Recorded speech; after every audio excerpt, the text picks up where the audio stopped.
ಆದರೆ ಇವತ್ತು ಕೂಡ ನಾನು ಮನವಿ ಮಾಡ್ತೀನಿ, ದಯವಿಟ್ಟು ಒಂದು ಸಮಗ್ರವಾದಂಥ ಚಿಂತನೆ ಆಗಬೇಕು ಇದ್ರ ಬಗ್ಗೆ. ಇದು ಬರೀ ಪಬ್ಲಿಕ್ ಡಿಬೇಟ್ ಆದರೆ ಸಾಲದು. ಎಲ್ಲ ಚಿಂತಕರು, ಜೂರಿಸ್ಟ್ಸ್ ಯಾರಿದ್ದಾರೆ, ಕಾನೂನಿನ ಪಂಡಿತರು ಯಾರಿದ್ದಾರೆ, ನಿವೃತ್ತ ನ್ಯಾಯಮೂರ್ತಿಗಳು ಯಾರಿದ್ದಾರೆ, ಸರ್ವೋಚ್ಚ ನ್ಯಾಯಾಲಯ, ಇವನ್ನೆಲ್ಲ ಒಳಗೊಂಡಂಥ ಸಮಿತಿಗಳನ್ನು ರಚನೆ ಮಾಡಿ ಇದ್ರ ಬಗ್ಗೆ ಚರ್ಚೆ ಆಗಲಿ. ನೀವು ನಿಜವಾಗ್ಲೂ ಈ ದೇಶದ ಕಾನೂನು ವ್ಯವಸ್ಥೆ ಮೇಲೆ ತಮ್ಗೆ ಏನಾದ್ರು ಒಂದು ಕೊಂಚಿತವಾದ ಕಾಳಜಿ ಇದ್ದರೂ ಕೂಡ ಇದನ್ನು ಸರಿಯಾದಂಥ ರೀತಿಯಲ್ಲಿ ಕಾನೂನನ್ನ ತರುವಂಥ ಕೆಲಸ ಮಾಡಿ. ಅದೇ ಹೆಸರು ಕೊಡಿ ಬೇಕು ಅಂತ ಹೇಳಿದ್ರೆ. ಬಟ್ ಈ ಕಾನೂನಿನಿಂದ ಒಂದು ದಂಡ ಕಾಯ್ದೆ ಬಂದಾಗ ಯಾಕೆ ಒಬ್ಬನಿಗೆ ಶಿಕ್ಷೆ ಕೊಡ್ತಾರೆ? ಈ ಇತಿಹಾಸವನ್ನು ನೀವು ನೋಡ್ಕೊಂಬನ್ನಿ. ಎಲ್ಲ ಗ್ರೇಟ್ ಜೂರಿಸ್ಟ್ಸ್ ಬರೆದಿದ್ದಾರೆ. ಏನಂತ ಹೇಳಿದ್ರೆ, you cannot rule by sanction.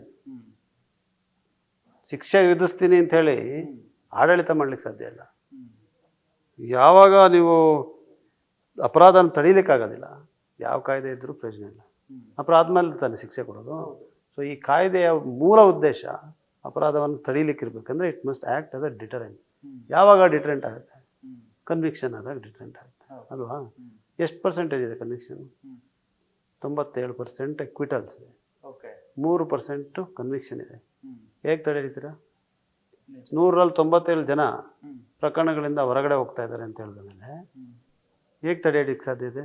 ಯಾರಿಗೂ ಭಯ ಇಲ್ಲ. ಅದರಿಂದ ಈ 97ನ್ನ ಉಲ್ಟಾ ಮಾಡೋದು ಹೇಗೆ, ಯಾವ ಪ್ರಕರಣದಲ್ಲಿ ಯಾವ ಥರ ಮಾಡೋದು ಅಂತ ಹೇಳೋದ್ರ ಬಗ್ಗೆ ಚಿಂತನೆ ಆಗಬೇಕಿತ್ತು. ಅದ್ಯಾವುದೂ ಆಗಲಿಲ್ಲ, ಆ ಚರ್ಚೆನೇ ಆಗಲಿಲ್ಲ. ಈಗಾಗಲೇ ಮತ್ತೆ ಹೇಳಿದ್ರೆ ನೀವು ಶಾಸಕರಾಗಿ ಮಾತಾಡ್ತೀರಿ ಅಂತೀರಿ, ಆದರೆ ಬರೀ ಭಾವನೆ ಇದು. ಜನರ ಭಾವನೆ ಜೊತೆ ಚೆಲ್ಲಾಟವಾಡುವಂಥ ರಾಜಕಾರಣದ ಒಂದು ಭಾಗ ಇದು, ಸಣ್ಣ ಭಾಗ. ಸೊ ಇದು it is not in public interest, it is only in political interest. Therefore ಇದನ್ನೇ ಉಳಿಸ್ಕೊಳ್ಳೋದು ಒಳ್ಳೆಯದಲ್ಲ. ಈಗಾದರೂ ಇದರ ಒಳ್ಳೆಯ ಒಂದು ಚರ್ಚೆಗೆ ಅವಕಾಶವನ್ನು ಮಾಡಿಕೊಡಿ.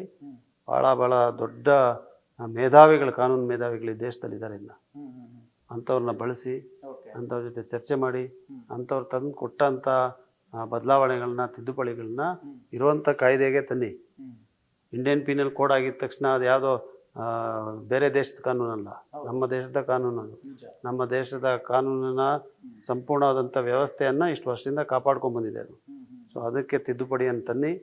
ವಕೀಲರು ಹಲವಾರು ವರ್ಷಗಳಿಂದ ಕೆಲಸ ಮಾಡಿರೋರು ಇವತ್ತು 302 ಅಂದರೆ ಮರ್ಡರು, 420 ಅಂದರೆ ಚೀಟಿಂಗ್, ಹಿಂಗೆ ಬಾಯಿನಲ್ಲಿದೆ ನಮಗೆ. ಈಗ ಇದ್ಯಾವುದೋ ಹಿಂದಿನಲ್ಲಿ ಮತ್ತೆ ಕಲ್ತ್ಕೋಬೇಕು. ಮತ್ತು ಸಾಂವಿಧಾನಿಕ ಭಾಷೆ ಯಾವುದು?